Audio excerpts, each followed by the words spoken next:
kami nananawagan at kumakatok sa kagandang loob ng ating mga otoridad na bigyan naman ng pagkakataon itong pamilya at mga abogado na kahit sandaling-sandali lang. Mary Jane Veloso parating na sa bansa bukas ng umaga. Mga kaanak humihiling na makita muna ito bago dalhin sa detention facility. Ito na lang po ang natitirang POGO or offshore gaming hub sa buong Pilipinas. So pag sa umagang to na isinara na po natin ito, wala na pong hub ang natitira dito sa atin sa buong bansa. Pilipinas POGO free na ayon sa PAGCOR, kasunod ng pagsasara ng huling Philippine offshore gaming operator. I'm not privy to, although I'm in the BICAM, as where it was really taken, no? Pero when you look at the budget kasi, we also take particular interest in how we do it, balance ba? Ilang kongresista walang detalye kung saan hinugot ang dagdag na 2025 budget para sa Kamara. Once may nagreklamo sa amin na yan ay ginamit sa pamumulitika at yan ay pinabigay lang doon sa ilang grupo ng mga botante dahil yun ay supporter, pwede po namin ipatigil at withdraw anytime ang exemption. Pamamahagi ng ayuda maaaring ipatigil ng Commission on Elections kapag inabuso. Umano'y katiwalian sa pamamahagi, dapat isumbong sa komisyon.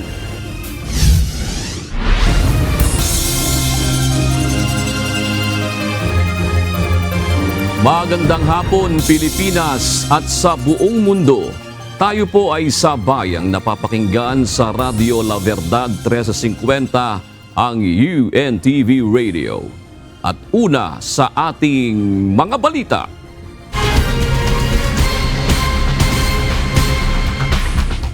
Sugatan ng isang pasahero ng tricycle matapos mabangga ng humaharurot na motorsiklo sa Tagum City. Agad namang nakaresponde sa lugar ang UNTV News and Rescue Team. Ito ang balita ni Joshua Antonio.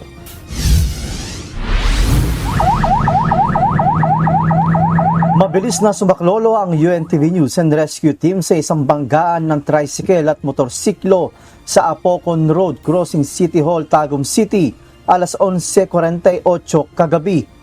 Pagdating sa lugar na aksidente, nadatnan ng grupo ang isang babae na nakahiga sa gilid ng kalsada na iniinda ang pananakit ng kamay.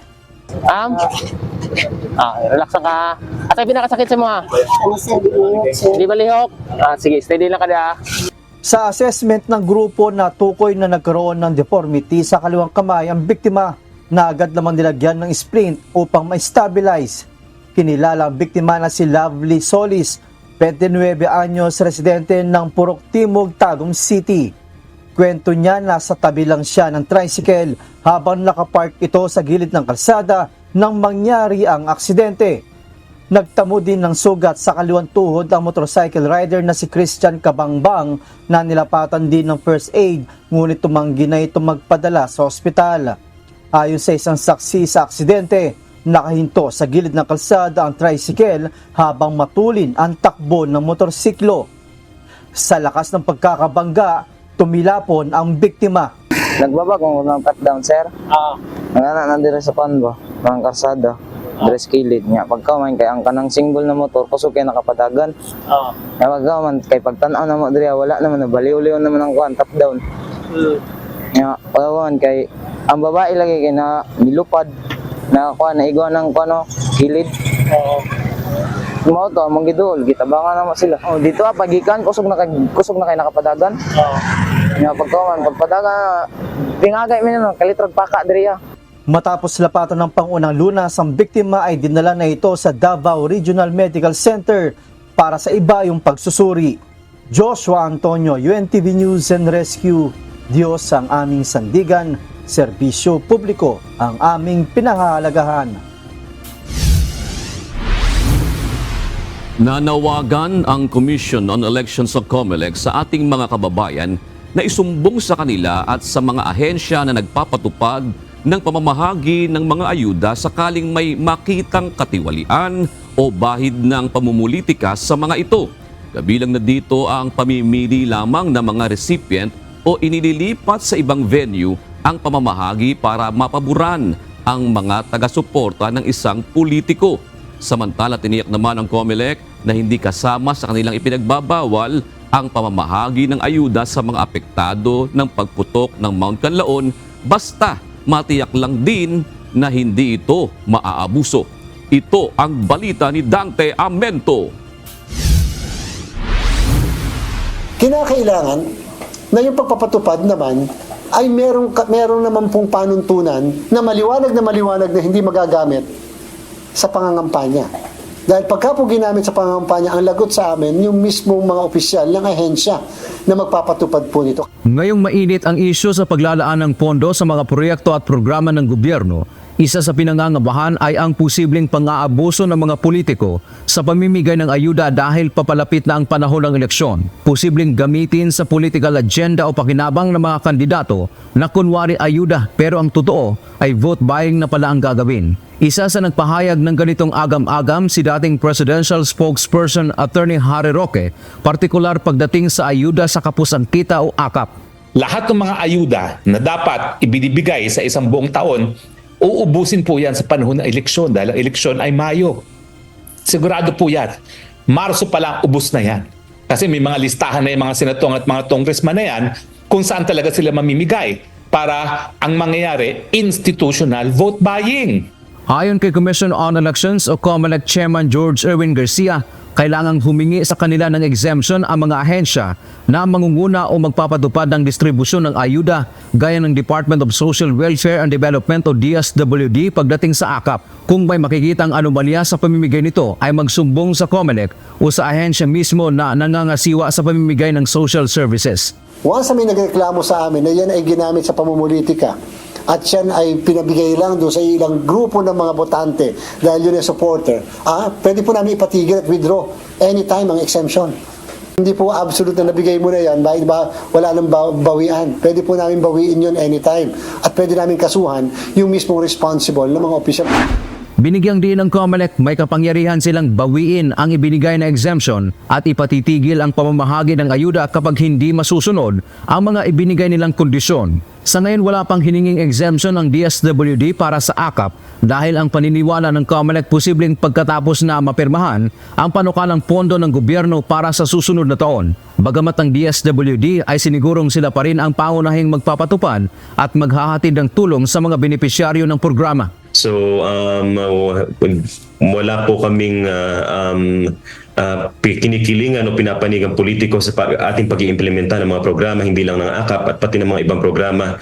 But we try to reach the rightful beneficiaries based on our assessments and guidelines in the implementation of our programs. Kabilang sa binanggit ng COMELEC na pangyayari na malinaw na nakialam ang isang kandidato sa pamamahagi ng ayuda ay personal itong kasama sa distribusyon at inilipat sa isang lugar ang pamamahagi. Bilang hakbang kontra abuso sa distribusyon ng ayuda, hinihinga ng COMELEC ang mga ahensya na mamimigay ng social services ng periodic report tulad ng saan pinamigay, sino ang binigyan, ilan at magkano ang nabigay. We will always be watching. Lahat ng submission nyo na nire-require namin na periodically isubmit, we will always analyze and we will always see to it that everybody who deserves to be given will be given support from the government. Babala ng COMELEC, maaari nilang sampahan ng kasong kriminal at posibleng hindi na makakatakbo o makakaupo sa anumang pwesto sa gobyerno ang isang opisyal ng pamahalaan na lalabag sa kanilang panuntunan.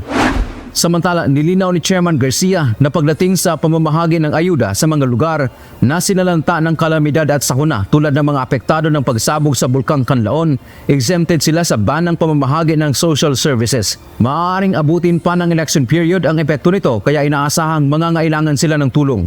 Pero paalala ng komisyon na ang lokal na pamahalaan na lang ang mamimigay at huwag na sana ang mga tumatakbo sa halalan.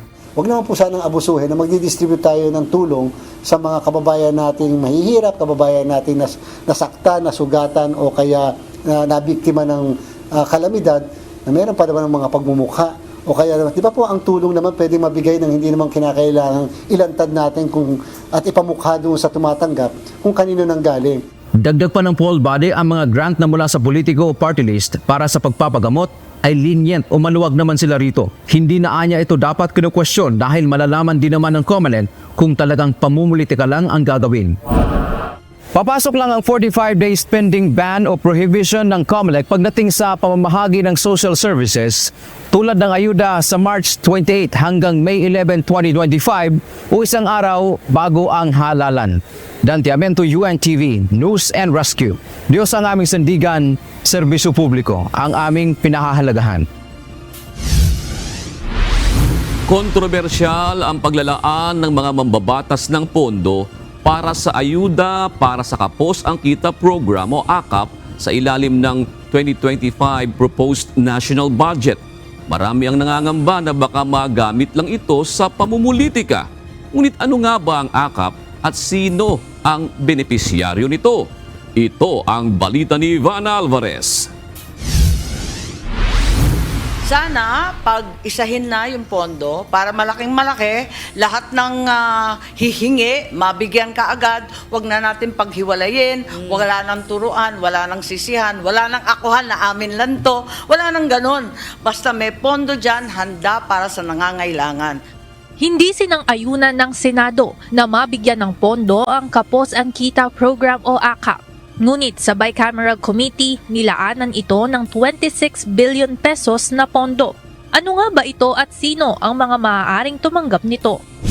Ayon sa Department of Social Welfare and Development o DSWD, ang AKAP ay inisyatibo mula sa Kongreso na ang layunin ay mag-abot ng tulong sa mga low-income at minimum wage earners na pangunahing naaapektuhan ng inflation o bilis ng pagtaas ng halaga ng mga bilihin at serbisyo. Gaya ng tricycle drivers, sari-sari store owners, mga pangkaraniwang nagtitinda at below minimum ang kita na hindi tumatanggap ng iba pang ayuda mula sa pamahalaan. This aims to provide assistance sa kanila, particular na sa food assistance, medical assistance, burial, and the other cash relief assistance na maaari nating ma-provide. And we don't want them to belong dun sa poorest of the poor, no? May mga panuntunan ding inilabas ang DSWD para sa mga nais maging beneficiary ng programa. Una ang pagpapasa ng mga dokumento na kailangan gaya ng government-issued ID at Certificate of Employment na nagsasaad ng kita o kompensasyon. Kasama rin sa hinihingi ang Income Tax Return BIR form o Certificate of Tax Exemption at iba pang supporting documents depende sa kung anong klaseng assistance ang nais-applyan. May mga proseso rin itong pinagdaraanan upang matiyak na tanging mga karapat-dapat lamang ang makakapasok sa programa. So, 4 na steps yon: interview and then assessment, i-verify yung mga documents, and then may review and approval, and then finally, i-release yung assistance na kinakailangan. So, nagva-vary assistance depende doon sa maging assessment ng ating mga social workers.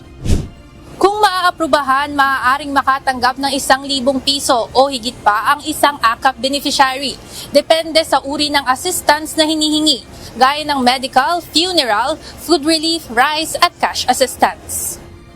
May pagkakataon din na hindi pera ang matatanggap ng isang individual kundi guarantee letter, base na rin sa assessment at rekomendasyon ng DSWD social worker.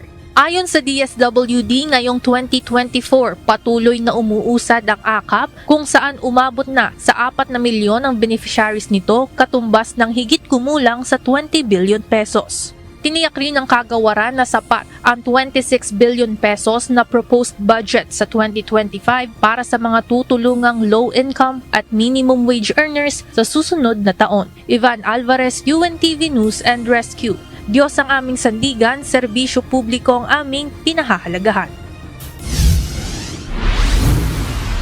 Bilang pagkilala sa kontribusyon ng mga manggagawang Pilipino na nasa labas ng bansa, binuksan ng Department of Migrant Workers ang isang one-stop action center sa Makati City. Inaasahan ni Pangulong Ferdinand Marcos Jr. na malaki ang maitutulong nito upang mas maging mabilis ang serbisyong ibinibigay ng pamahalaan sa mga overseas Filipino worker. Ito ang balita ni Nel Maribohok.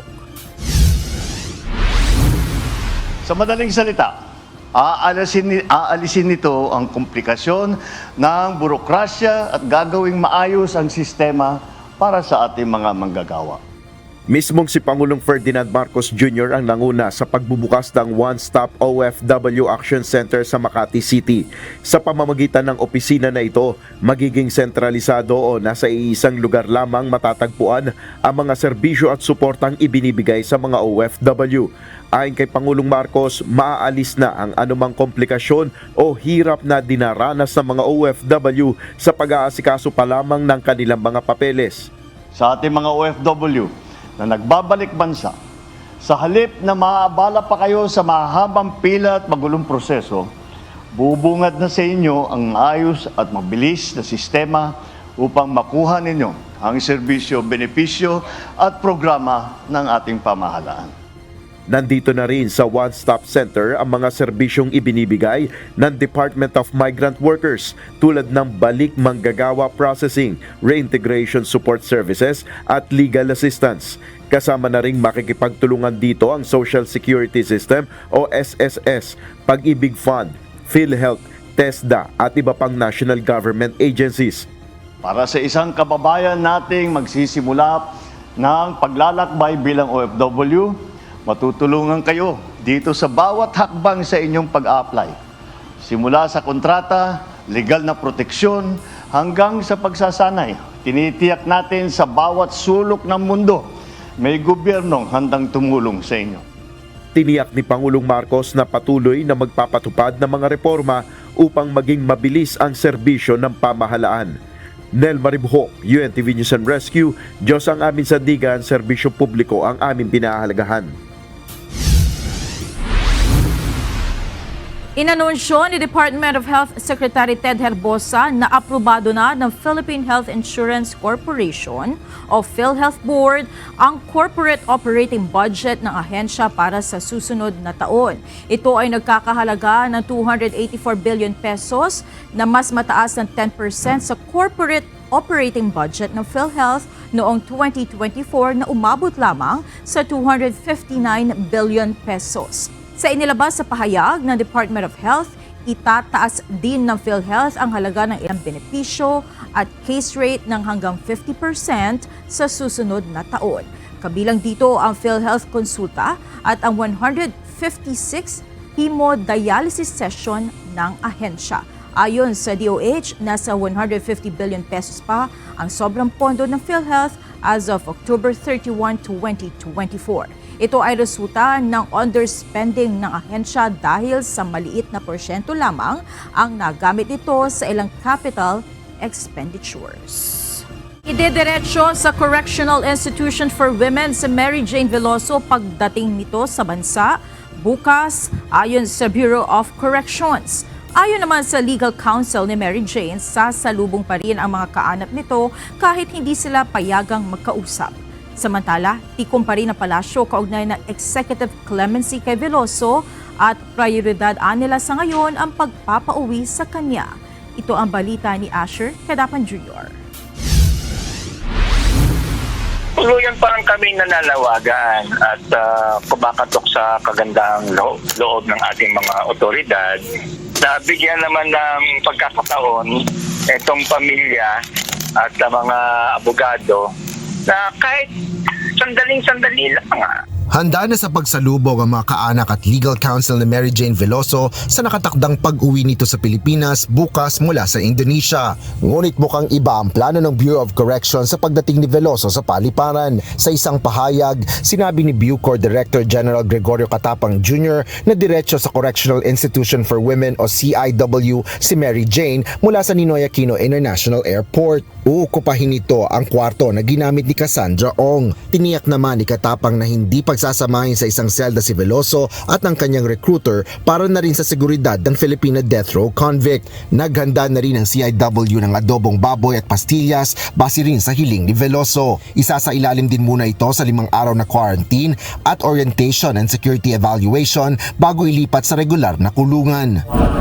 Umaapila naman ang mga legal counsel ni Mary Jane Veloso na payagan kahit ang mga kaanak lang nito na makita, mayakap at makausap siya kahit 5 minuto lang pagdating sa paliparan.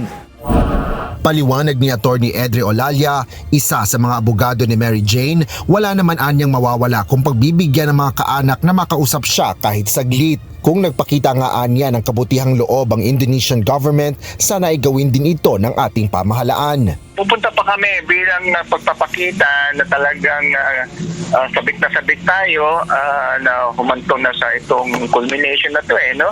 Matagal na biyahe ito ika nga mula pa 2010.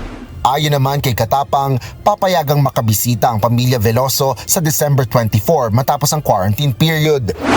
Samantala, wala pa sa radar ni Pangulong Ferdinand Marcos Jr. ang panukalang bigyan ng pardon ang naturang overseas Filipino worker. Ayon kay Executive Secretary Lucas Bersamin, sa ngayon ay wala pa silang masasabi ukol sa posibleng mangyari kay Mary Jane.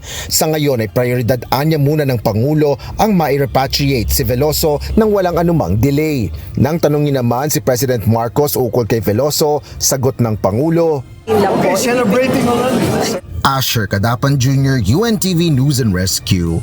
Diyos ang aming sandigan, serbisyo publiko ang aming pinahalagahan. Nasa Jakarta, Indonesia na ang mga kinatawan ng Pilipinas para sa isasagawang turnover kay Mary Jane Veloso. Inaabangan na rin ng marami lalo na ng mga magulang at anak nito ang pag-uwi niya sa bansa matapos ang mahabang panahon.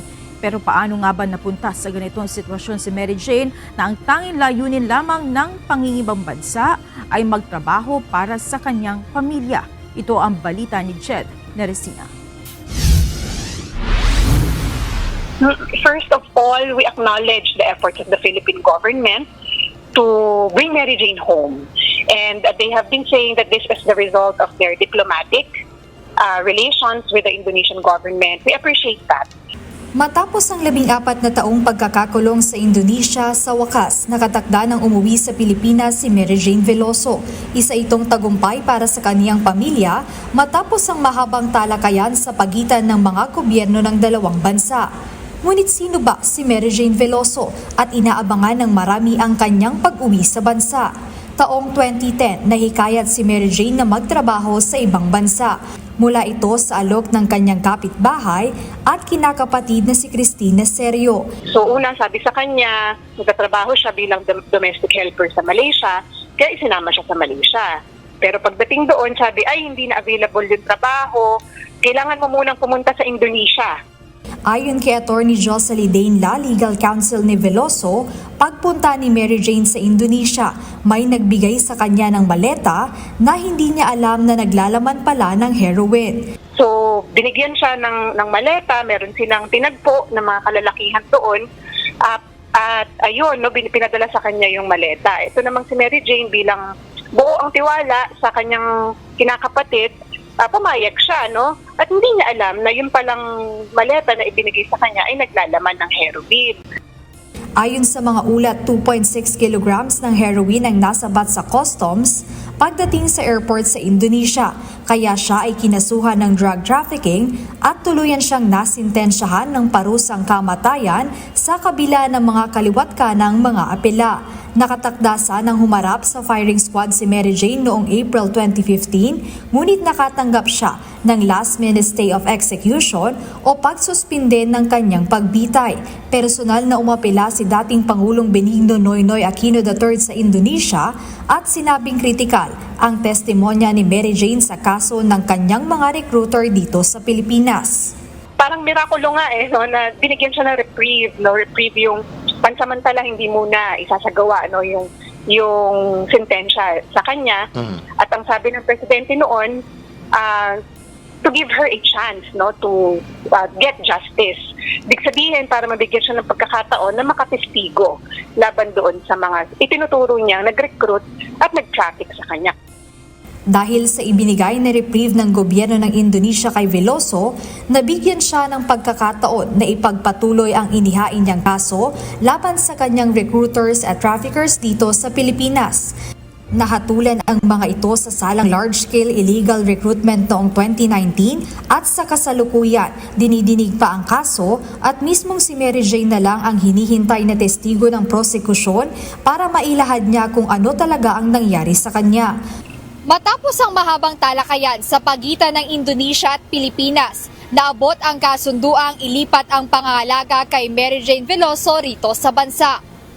Ngayon, inaabangan na ng pamilya ni Mary Jane ang kanyang pagbabalik sa Pilipinas. Kasama ng pamilya ni Mary Jane ng legal counsel nito na umaasa sa panawagan na mapagbigyan ng hiling na absolute pardon mula kay Pangulong Ferdinand Marcos Jr. para kay Veloso.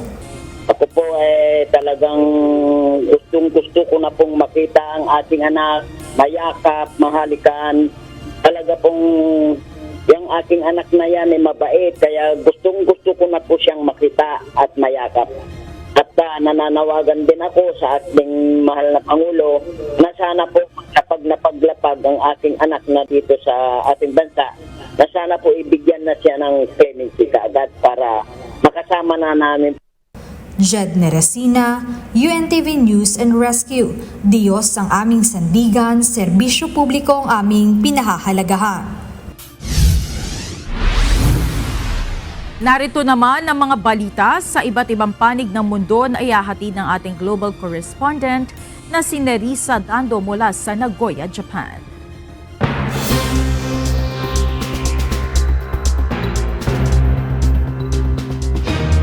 Magandang gabi sa inyo dyan sa Pilipinas, Monica. Pinalawig ng China ang visa-free transit policy na magbibigay daan sa foreign tourists na manatili ng hanggang 10 araw o 240 hours mula sa orihinal na 72 hanggang 144 hours. Maaaring pumasok ang mga tao mula sa 54 na bansa tulad ng Russia, Brazil, United Kingdom, United States at Canada nang hindi kinakailangan ng visa. Layunin ng China na hikayatin ang mga turista nang magbukas muli ang mga hangganan nito noong 2023 matapos ang 3 taon ng pagkaka-isolate dulot ng COVID-19. Nakapagtala ng 8.2 milyong pagbisita ng mga banyaga sa China sa ikatlong quarter ng 2024 na tumaas ng 48.8% kumpara sa nakaraang taon. Higit sa kalahati ng mga ito ay nakinabang sa visa-free policy ayon sa National Immigration Administration ng bansa. Nagsagawa na ng kauna-unahang press conference si President-elect Donald Trump mahigit 1 buwan matapos ang US elections. Samot-saring isyu ang kanyang tinalakay kabilang ang tungkol sa buwis, bakuna at foreign policy. Ito ang balita ni Sunny Coz. I don't think that should have been allowed. Not when there's a possibility, and certainly not just weeks before I take over. Tinuligsa ni US President-elect Donald Trump sa kanyang unang press conference ang pagpayag ni President Joe Biden na gamitin ng Ukraine ang US-made missile sa loob mismo ng Russia. Ayon kay Trump, agad nitong kakausapin ang mga lider ng dalawang bansa upang matigil ang anyay walang kabuluhang pagpatay sa mga inosenteng sibilyan. We'll be talking to President Putin and we'll be talking to the representatives, Zelensky and representatives from Ukraine. We got to stop it. It's carnage. Isiniwalat naman ng incoming president na ang bansang Turkey ang nasa likod ng pagbagsak ng Assad regime ng Syria.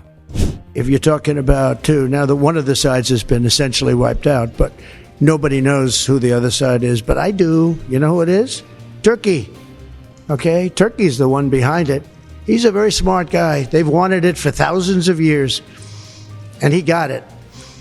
And those people that went in are controlled by Turkey.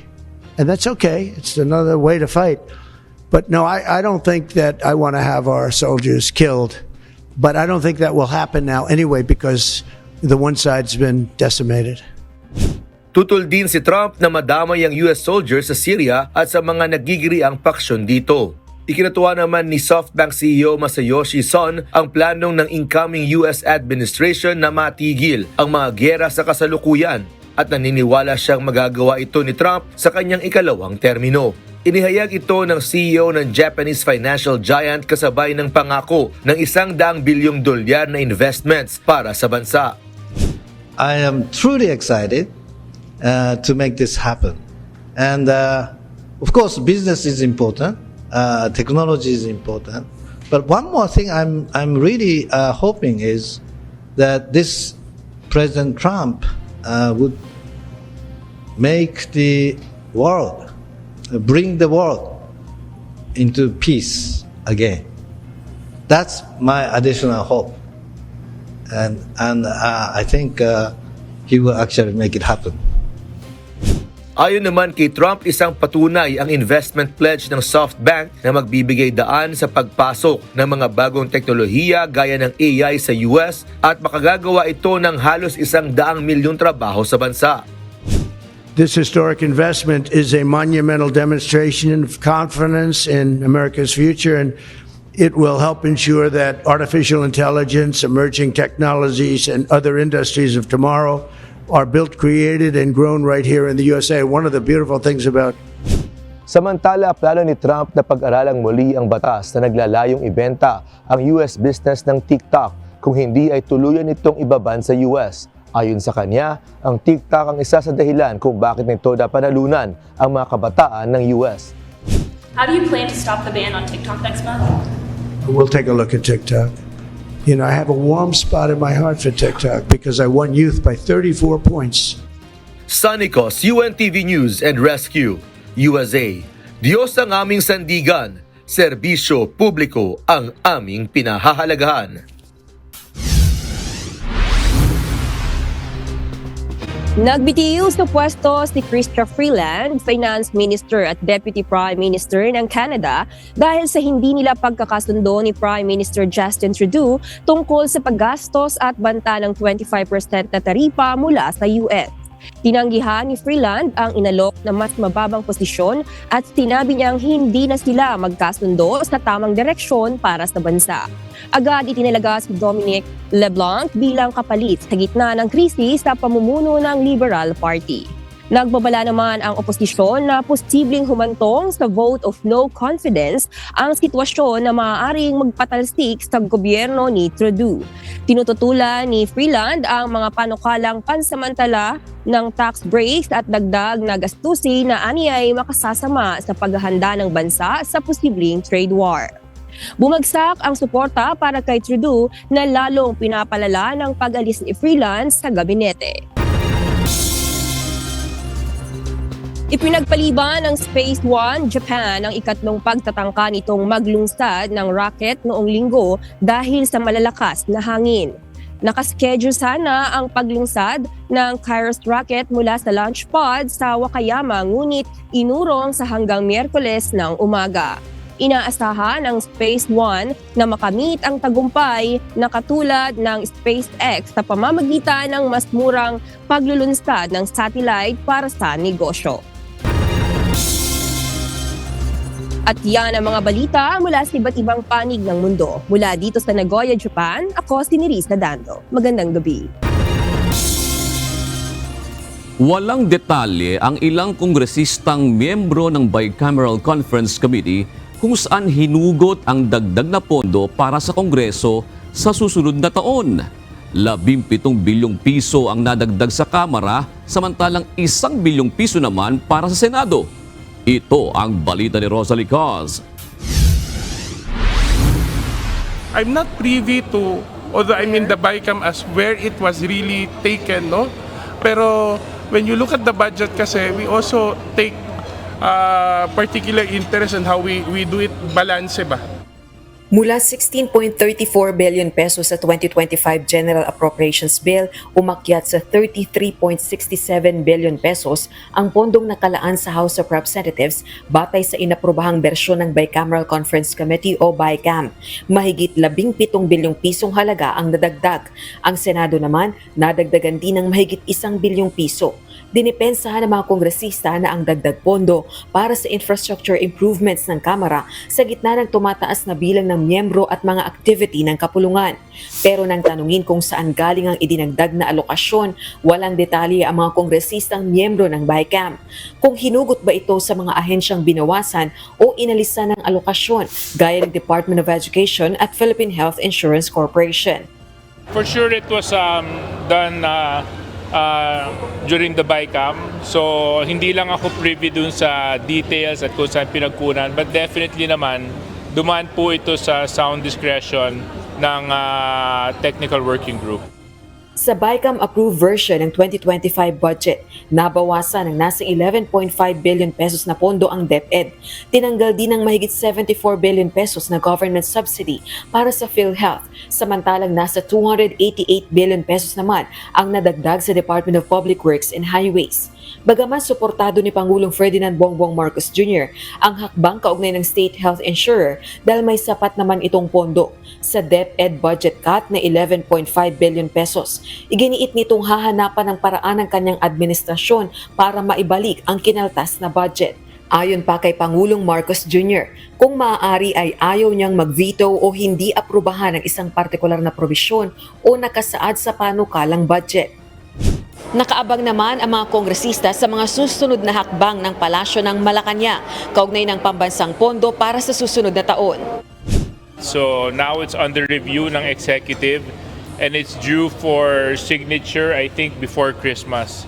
So with regards to that, kung ano man ang magiging move ng executive within this time until the signing, so antayin na lang po natin. I don't think there's any need for us to reconvene as a BICAM.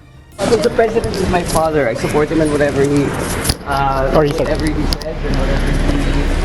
wants to achieve. Samantala, wala ring detalye ang mga kongresista kung papaano natukoy ang hatian ng alokasyon ng pondo para sa ayuda para sa Kapos ang Kita program o AKAP program ng Department of Social Welfare and Development o DSWD para sa 2025. Kung tuluyang maisa sa batas ang panukalang pondo, magkakaroon ng access ang Kamara sa 21 billion pesos na alokasyon para sa AKAP, samantalang 5 billion pesos naman ang Senado. Rosa Licoz, UNTV News and Rescue. Diyos ang aming sandigan, serbisyo publiko ang aming pinahahalagahan. Sarado na ang lahat ng Filipino offshore gaming operators sa bansa. Ayon kay Philippine Amusement and Gaming Corporation o PAGCOR Chairman Alejandro Tenco, ang Pogo Compound sa Island Cove na kasi ang pinakahuling nagsara sa mga Pogo na nag-ooperate sa Pilipinas. Ito ang balita ni Lea Ilagan. Ito na lang po ang natitirang Pogo or offshore gaming hub sa buong Pilipinas. So pag sa umagang ito na isinara na po natin ito, wala na pong hub ang natitira dito sa atin sa buong bansa. Pogo Free Philippines. Ganito na inilarawan ng Philippine Amusement and Gaming Corporation ng Pilipinas. Ayon kay PAGCOR Chairman at CEO Alejandro Tenco, sarado na ang lahat ng operasyon ng Philippine Offshore Gaming Operators o POGO sa bansa. Kanina, nagtungo ang PAGCOR kasama ang mga kinatawan ng Philippine National Police, Presidential Anti-Organized Crime Commission, Department of Justice at si Interior and Local Government Secretary John Vic Rimulya sa Island Cove sa Cavite. Ito ang pinakahuli sa mga POGO na nagsara ng operasyon sa Pilipinas. Ayon kay Secretary Rimulya, noong nakaraang buwan pa ito tumigil sa operasyon. Kinailangan lang nilang inspeksyonin upang masigurong wala nang naiwan na nag-ooperate. Tignan nyo kung may evidence na may mga tao pa nakatira. Pero as of last month, wala nang kuryente yung mga buildings dito. Pinatay na. So, makikita nyo naman, wala nang signs of habitation dito at wala nang signs of business. Sa inspeksyon kaninang umaga, abandonado na ang mga gaming room at bakante na rin ang quarters ng mga empleyado. Tuluyan na ring ipinadlock ng DILG kasama ang PNP, PAOK, PAGCOR at DOJ ang mga gusali. Ang POGO operation dito sa Island Cove ang sinasabing pinakamalaki sa buong bansa. May lawak ito na 30 ektarya at mayroong gusali na nasa 57. Sa pagsasara nito, naapektuhan ang nasa 30,000 mga empleyado.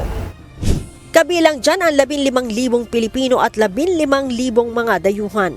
Naibaba na rin aniya sa tourist visa ang dating working visa ng mga dayuhan na nagtatrabaho sa Pogo, kaya't hindi na sila maaaring magtagal pa sa bansa.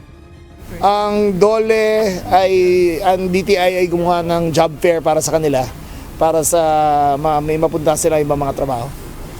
Kasi may shortage rin tayo ng workers sa mga call center. So pwede sila ma-absorb talaga doon. How about po, sir, yung mga foreign nationals na... Na-repatriate na yata lahat. Halos na-downgrade na yung mga business nila to tourist. So hindi sila pwede magtrabaho dito. So halos lahat wala na dito umuwi na Ang PNP at PAOK sinigurong babantayan ang posibleng pagsulpot ng mga guerrilla operation ng Pogo, kung saan ginagawang cover ang Business Process Outsourcing o BPO. Nag-usap na po kami ni Secretary Remulla na we will be utilizing yung mga barangays natin, kasi most likely sila po yung nakakakita. There's a lot of indicators kung paano nyo po malalaman na mayroong POGO operation sa isang lugar. Like kung bahay po yan na 24 hours, kahit sa gabi bukas po yung buong bahay ng ilaw. And then presence po ng mga foreign nationals dun sa area. And then madalas nagpapadeliver na lang po ng pagkain itong mga to. Marami po kami report nan, hindi po natatapos yun. Ang tawag na, mamashroom po sila. Meron po kami task force schemer na composed po ng mga namin.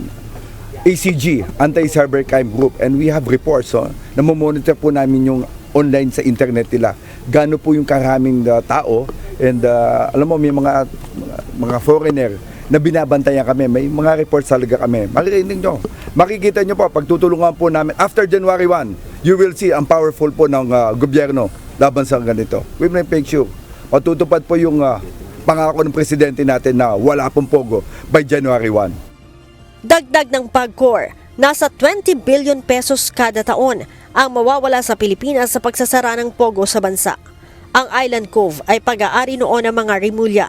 Subalit ayon sa kalihim, naibenta ito ng kanilang ama noon pang 2017, kung saan binili ito ng isang real property developer at ipinarenta sa 4 na POGO licensee noong 2019. Leia Ilagan, UNTV, News and Rescue. Diyos ang aming sandigan, serbisyo publiko ang aming pinahahalagahan. Mas malalim na military cooperation sa Japan ang inaasahan ngayon ng sandatahang lakas ng Pilipinas. Kasunod ito ng ginawang ratifikasyon ng Senado kahapon sa Reciprocal Access Agreement o RAA para payagang makabisita sa bansa at magsagawa ng pagsasanay ang mga sundalong Hapones.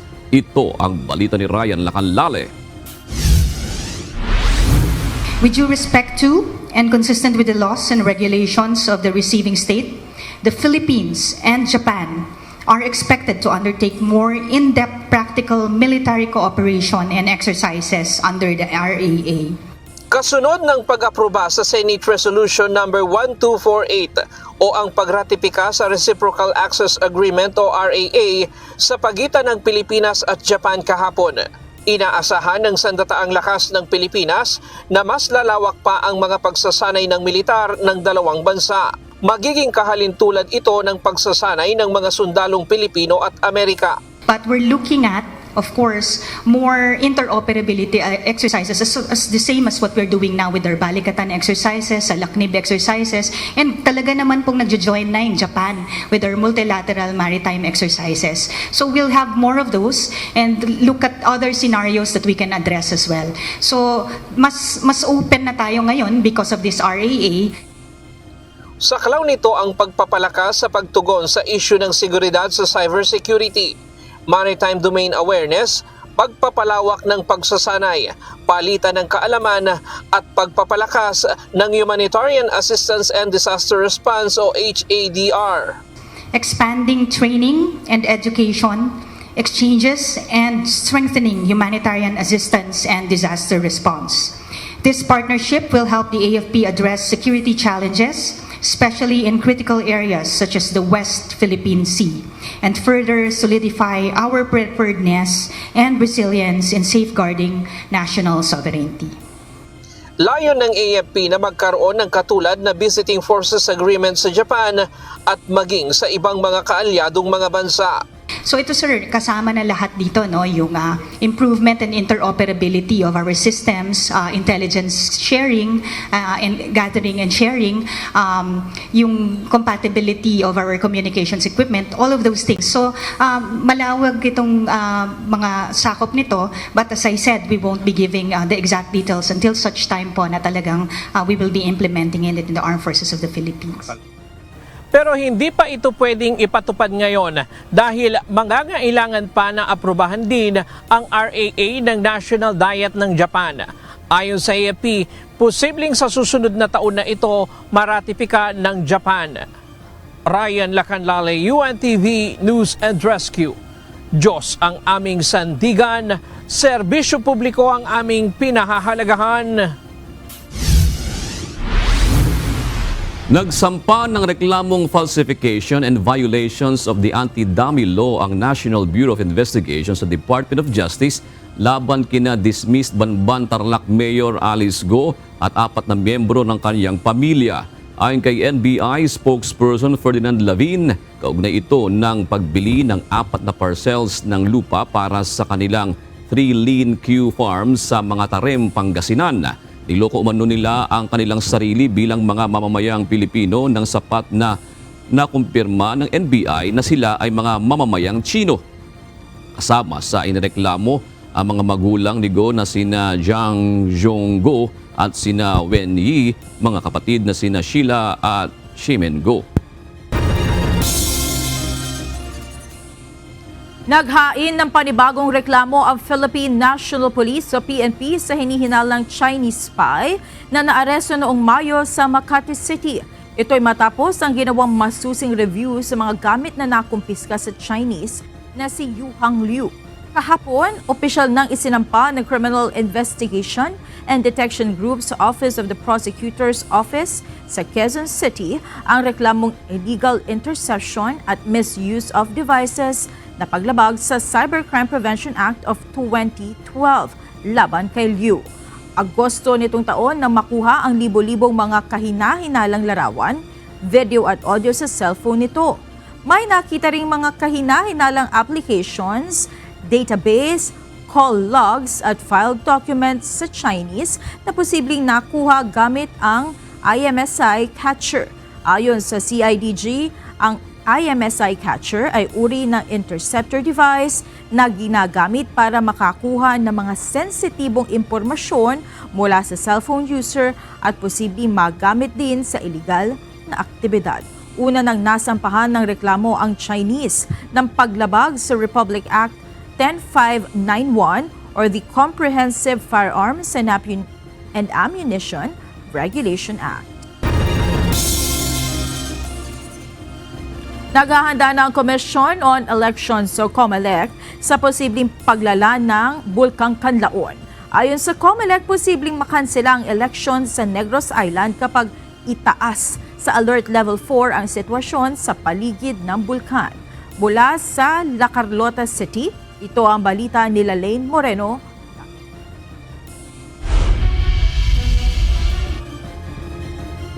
Lalaine, gaano ba karami ang botante na hindi makaboboto kung mapopospone ang eleksyon dyan? Ella, yan pa ngayon ang patuloy na kinakalap na data ng Commission on Elections sa Negros Island Region. Sa ngayon kasi nasa 3 million ang registered voters dito sa Negros Island at nasa 10,000 na individuals naman ngayon ang nananatili sa evacuation centers pero hindi pa tuluyang alam ng COMELEC kung ilan dyan ang registered voters at kung posibleng itaas alert level 4 itong Bulkang Kanlaon ay mas marami pang mga residente lalo na yung mga registered voters at ilikas doon sa mga evacuation centers. Pinag-aandaan na ng Commission on Elections, Negros Island, ang posibleng major eruption ng Bulkang Kanlaon. Ayon kay COMELEC NIR Director Attorney Leonel Castellano, kung itataas sa alert level 4 ang bulkan, mas maraming mga residente ang maaapektuhan. We have to postpone the election. If ever na by the time nag-election, hindi pa na-rehabilitate, no? Nandun pa rin sila sa evacuation center. So, allowed naman yan sa Omnibus Election Code na within 30 days from cessation of the force majeure, if ever magka-force majeure, mag-postpone tayo. Posibleng mag-post halalan ay ang mga lugar tulad ng La Carlota City, Bago City, La Castellana, Canlaon City at Bago City. Ayon kay Castellano, hindi kakayanin na matapos ang rehabilitation effort bago ang halalan. libo-libo mga residente rin ang gumagamit ngayon sa mga paaralan na ginagawang voting centers kapag halalan. Ayon sa COMELEC Omnibus Election Code, pinapayagan ang pag-postpone ng eleksyon pero sa loob ng 30 araw. Kaya bumuo na ng contingency plan ang COMELEC para 2025 election. Pinaghahanda na ng COMELEC ang mga apektadong lugar na ingatan ng mga automatic counting machines. Naipagtulungan na ang COMELEC sa Office of the Civil Defense para sa kalagayan ng mga evacuees at sa PNP naman para sa seguridad ng mga evacuation center. Bubuo ng cluster sa bawat evacuation center o paaralan ng COMELEC para doon na lamang mismo buboto ang mga evacuees. Gagawin na rin nilang botohan ang mga evacuation center mismo. We could either use the evacuation center as magiging polling place for the day. Kasi 5 to 7 lang naman yung votation natin. Pwede naman silang bumalik sa gabi. Or pwede kaming mag-put up ng tinatawag na makeshift polling places. Samantala, naghahanap na ng karagdagang mga evacuation center ang Office of the Civil Defense sakaling itaas pa ang permanent danger zone. Pinagpahanda na rin ng OCT ang LGU sa posibleng long-term evacuation. Ayon naman sa Environmental Management Bureau ng Western Visayas, mananatiling fair to good ang air quality sa mga lugar na naapektuhan ng pagsabog ng bulkan. Samantala, Monica, sa latest update ng Office of the Civil Defense, nasa 91.9 na ang kanilang evacuation rate para doon sa mga residente na nakatira sa loob ng 6-kilometer danger zone. Monica. Maraming salamat, Lalaine Moreno, live mula sa La Carlota City. Walang ibibigay na extension ang Commission on Elections sa COMELEC sa registration ng social media accounts ng mga kandidato na gagamitin sa pangangampanya para sa 2025 elections. Ayon kay COMELEC Chairman George Zerwin Garcia, tapos na ang pagrerehistro at meron sanang mga humihiling na palawigin ito pero hindi na pinagbigyan ng poll body. Maglalabas ang komisyon ng listahan ng mga kandidato na nakasunod sa pagpaparehistro ng social media accounts. Sa ngayon, ayon sa poll body, wala pa namang nagpipetisyon sa Korte Suprema upang tutulan o ipawalang bisa ang kanilang SOCMED registration policy sa mga kandidato. Katwiran Chairman Garcia, kung pinahihintulutan ang na-regulate ang pangangampanya sa telebisyon at radyo, ano naman ang magiging balakid para gawin din ito sa online platforms? Kung talaga may social media account naman yung kandidato tapos hindi nag-submit, anong reason? Nagmamatigas? Ayaw nang namomonitor? O talagang pinabayaan lang na wag mag-submit? O dahil sa hindi nila binibigyan ng atensyon yung mga patakaran ng COMELEC. Anong tingin na lang natin doon sa mga kababayan natin, mga kandidato, na hindi marunong sumunod sa patakaran ng komisyon? So kayo na po ang bahala. Makatatanggap na ng 20,000 peso Service Recognition Incentive o SRI ang mga guro at ng teaching personnel simula sa Biyernes, Disyembre 20. Ayon kay Education Secretary Sani Angara, agad na sinimula ng pagproseso ng mga requirement para sa pag-release ng SRI. Tinawag din ni Angara bilang pinakamalaki sa kasaysayan ng DepEd matapos niyang pasalamatan si Pangulong Ferdinand Marcos Jr. sa pagpapalabas ng Administrative Order No. 27 na nagbibigay otorisasyon sa pagbabayad ng 20,000 pesos SRI sa mga kwalipikadong empleyado ng gobyerno.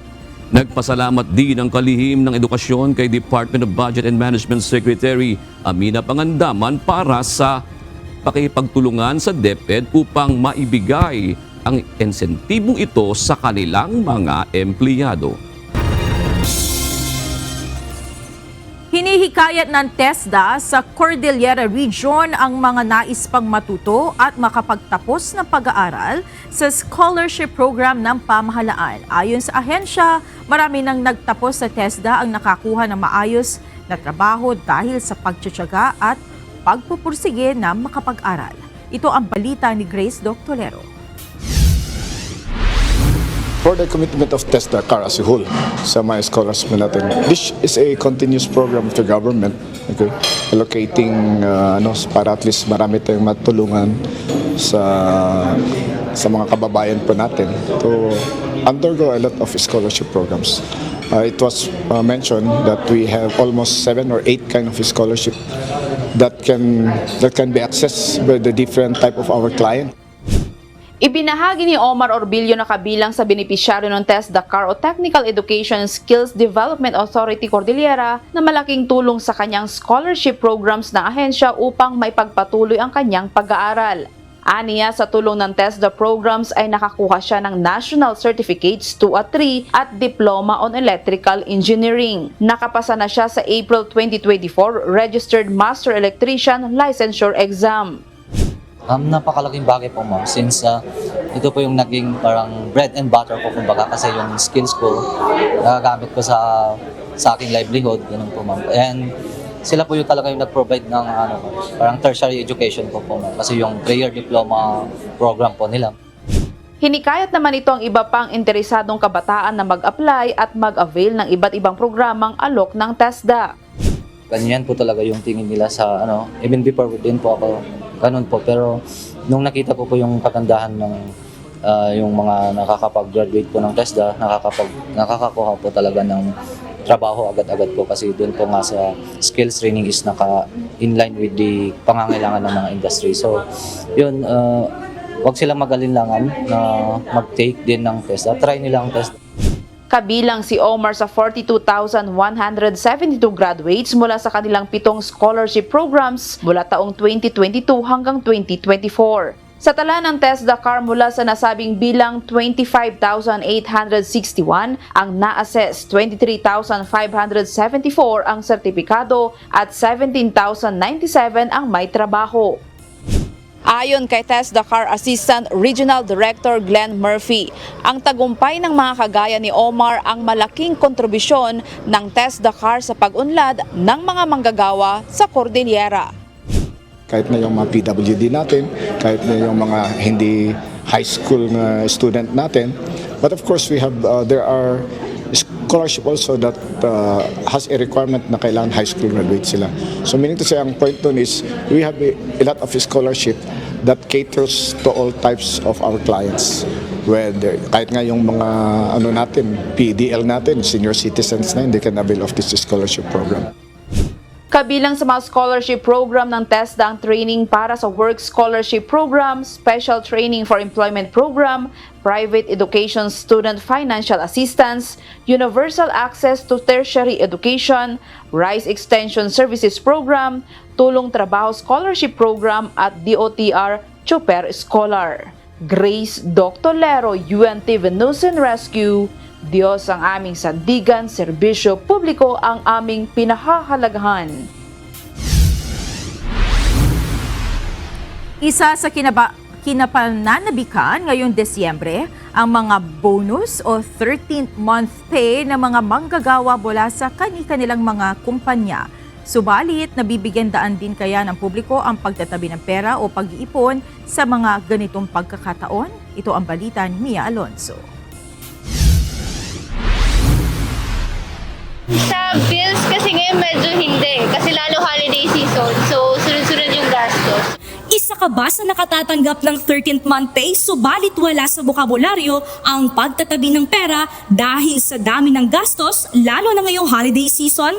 Isa rito si Jenaline Luna, isang sales worker sa Maynila na tumanggap na ng 13th month ngayong taon. Ayon sa kanya, baka hindi na niya magawang makapag-save pa dahil nailaan na niya ang mga ito sa mga gastusin, lalo na ngayong holiday season.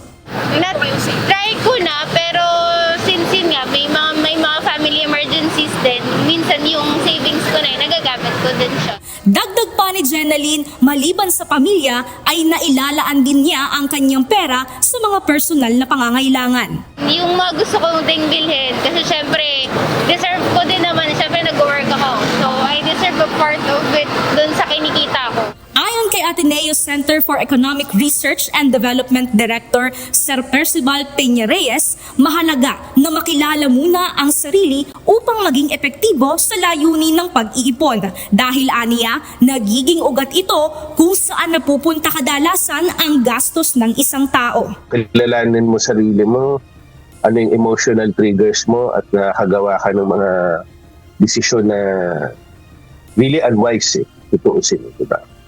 Oo, diba? Na hilig ka magkumpara sa sarili mo sa ibang tao, fear of missing out. It is actually yung emotional.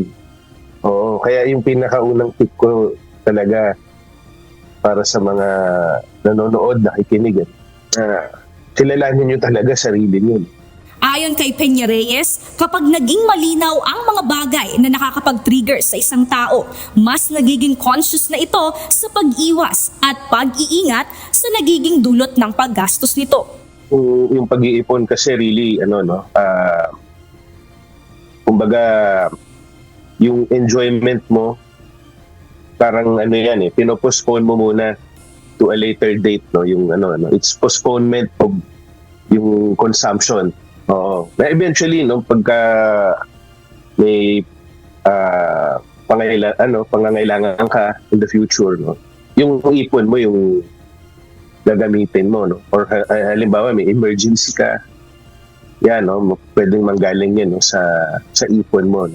Isa naman si Aling Jennifer at Mang June sa mga walang pribilehiyo na tumanggap ng mga bonus kaya wala silang pinagkukunan ng pera para gawing ipon. Kaya po sa loob po ng 15 years na pagtitinda ko, medyo nagkakaroon po ako ngayon ng sakit na hyperthyroidism.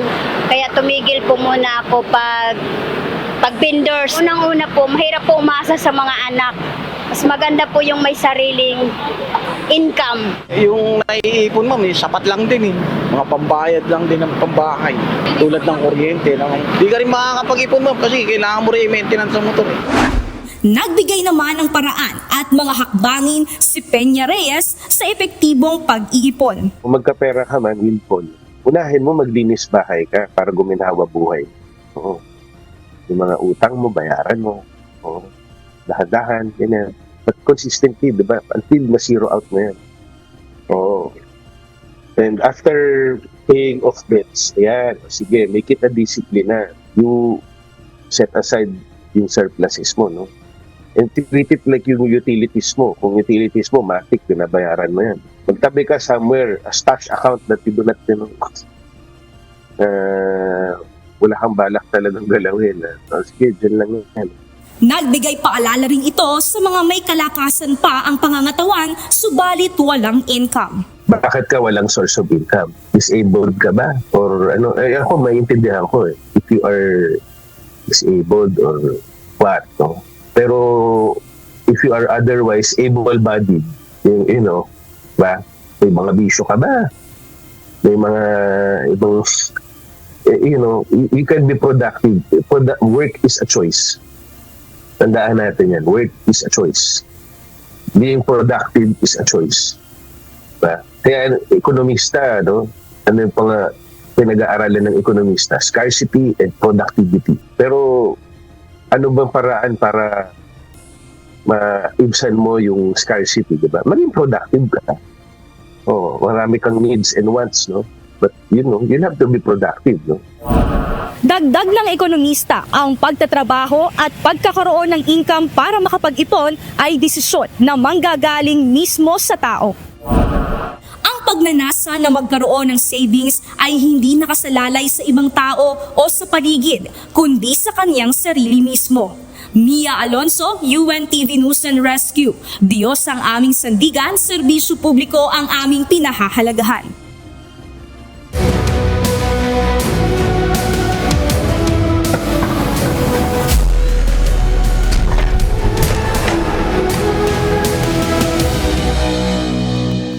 Hindi umubra ang gunners ng PNP responders para patumbahin ang Ombudsman Graftbusters sa kanilang bakbakan sa pagpapatuloy ng eliminations ng UNTV Cup Season 11.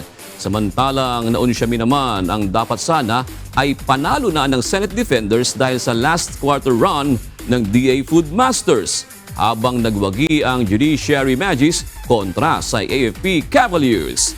Ito ang balita ni Bernard Danis. So aside from Coach Jeffrey about back to Umakyat pa ng isang pwesto ang Judiciary Magis sa team standings ng Group B sa UNTV Cup Season 11 Eliminations matapos ang kanilang bakbakan ng AFP Cavaliers noong linggo sa Paco Arena sa Maynila. Nagpaula ng tig-5-3 si Chester Tolomia at Nover Binoebra para pahirapan ang Cavaliers na hindi nagawang makalamang sa buong stretch ng game. First quarter pa lamang may tig 7 points na agad si Tolomia at Binoebra. Natinapatan din ang combined 14 points ni Romeo Almirol at Froilan Tobio. 24-22 lamang ang Judiciary. Second frame, the elevator Chester Tolomia pa rin ang key sa offense ng Magis plus 9 points sa quarter na ito. Habang si Coach Jeffrey Kembao naman ang bumuhat sa opensa ng AFP with 7 points, 46-38.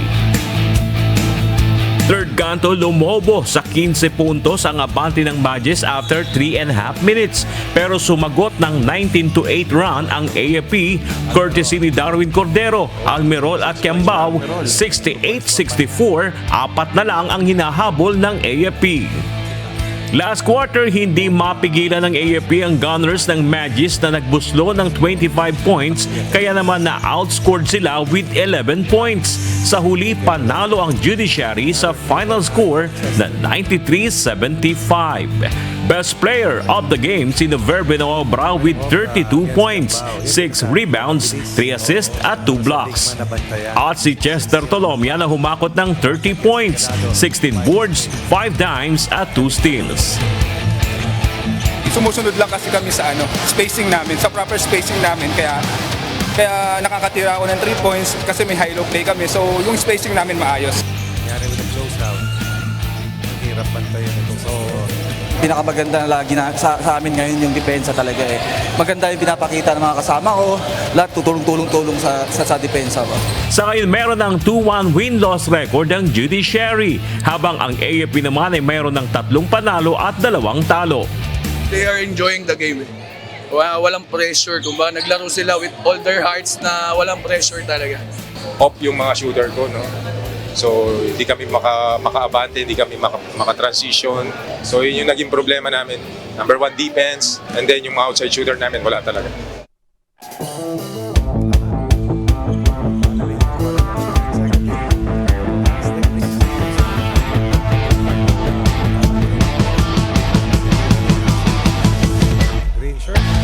Ibinaon naman ng Agriculture Food Masters ang Senate Defenders sa kanilang sagupaan sa second game, pero bago yan tinambakan ng 10 points ng Senate ang DA sa first quarter, 11-21. Second frame na ibaba na sa single digit ng Food Masters ang lamang ng Defenders, 33-38. Third kanto, 2 out of 3 attempts beyond the arc si Gary Sevilla ng Senado para iangat muli sa double-digit advantage ang Defenders, 47-59. Mistulang nabulaga ang Senado sa fourth quarter. Tila nabilaukan ang Defenders sa ipinakain na 27-0 run ng DA after almost 7 minutes. Humataw ng 16 points si Cianco para sa Food Masters sa quarter na ito. Umani ng 35 points ang DA habang nabaon lamang sa 13 points ang Senado sa final quarter. Hindi na nagawang makabawi ng Senado hanggang sa maubos ang oras sa final score na 82-72. Best player of the game sina Cianco na gumapas ng 30 points, 10 rebounds, 5 assists at 2 steals. At si Marlon Calao na kumabig ng 13 points, 5 boards at 2 dimes.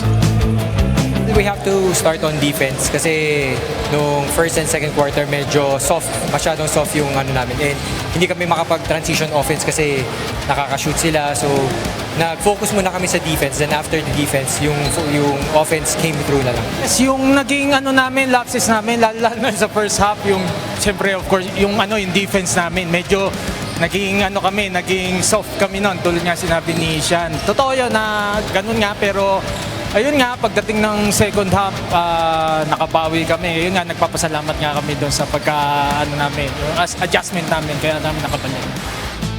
Nasa ikalawang pwesto ngayon sa Group A ang Food Masters na may 3-1 panalo-talo at may 1-3 win-loss record naman ang Senate. Na-motivate ang players sa dugout after ng first half. Medyo erratic, tapos tentative ang players nung first half eh. So, medyo kailangan may parang gulpe di gulat na salita na kailangan mo silang ma-motivate talaga na hindi tayo pwedeng relax maglaro. So kailangan yung intensity, yung momentum lagi na sa atin. Siguro ngayon, work kami ulit. Kailangan namin back to the drawing board, kumbaga. Magpa-bounce back naman yan. Medyo masakit lang, siyempre. Yun nga, binild up nila yung gano'n. Tapos in the end, ang laki nung, I think, naka 30 points yung kalaban in one quarter.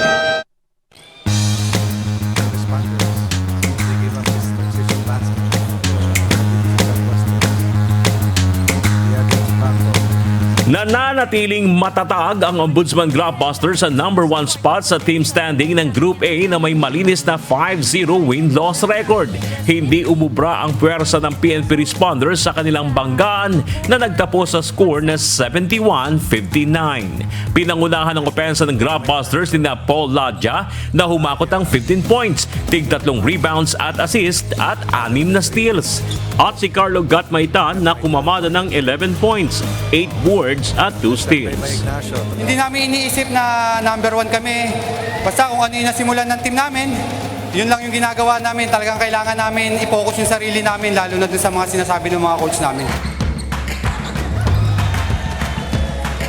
Diniin na namin sa depensa.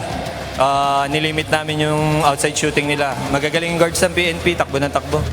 Hawak ng Ombudsman ang solong liderato sa Group A, habang ang PNP naman ay nasa ikalimang pwesto na may 1 panalo at 3 talo. Tuloy pa rin ang mga practices namin. Mahirap kasi, pangat na kami, hindi kami pwedeng mag-slow down. At I'm sure lahat ng makakalaban namin teams, nasa peak na rin eh. Kaya dapat mas lagpasan pa namin o i-double time pa namin yung hard work namin. Kailangan namin mag-bounce back, kailangan namin manalo sa remaining 2 games. Bernard Daddy's UNTV News and Rescue. Diyos ang aming sandigan, serbisyo publiko ang aming pinahalagahan.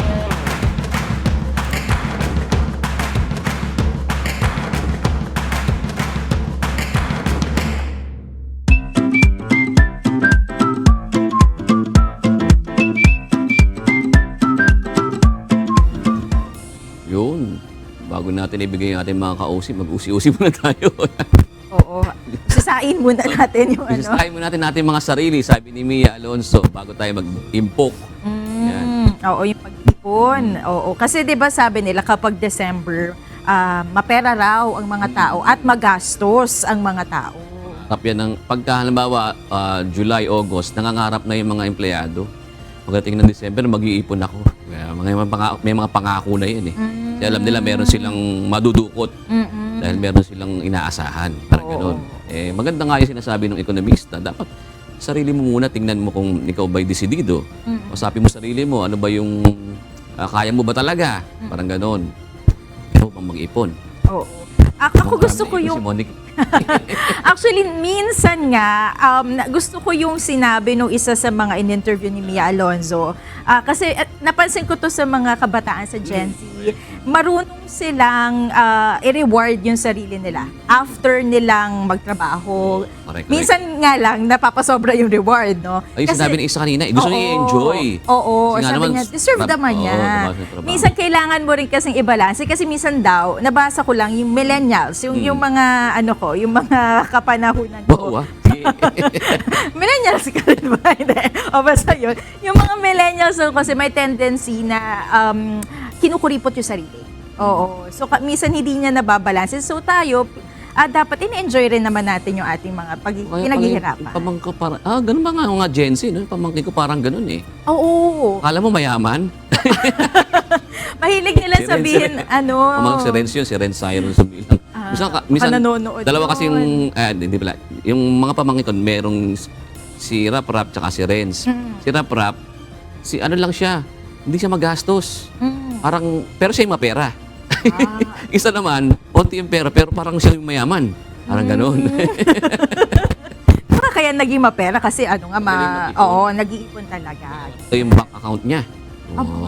Kata mo na yun, ha? Oh, mahusay din yun. So, dapat may balance din talaga. Pusing araw po ng Martes. Salamat po. Shoutout kina Apolonio Nunez, Borela Sernan at Jomar Oracion Noro. Maraming salamat din kina Priscilla Antonio, Amnor Martezano at Herminia Sirat. Mga kasambahay, kung may mga istorya po kayong nais balikan sa Ito ang Balita, pwede niyo po ito muling mapanood sa aming mga official social media account. Magtungo lamang po sa UNTV News and Rescue YouTube channel at i-click ang subscribe button. Gayon din sa aming Facebook at TikTok accounts. Mapapanood nyo rin po rito ang iba pang news programs ng UNTV, pati na ang iba pang video ng nag-iisang public service channel. Kaya subscribe, like, and share. Narito naman ang salita ng Diyos na ating sandigan mula sa Aklat ng Kawikaan 3:27 na nagsasabi, "Huwag mong ikait ang mabuti sa kinauukulan, pagka nasa kapangyarihan ng iyong kamay na ito'y gawin."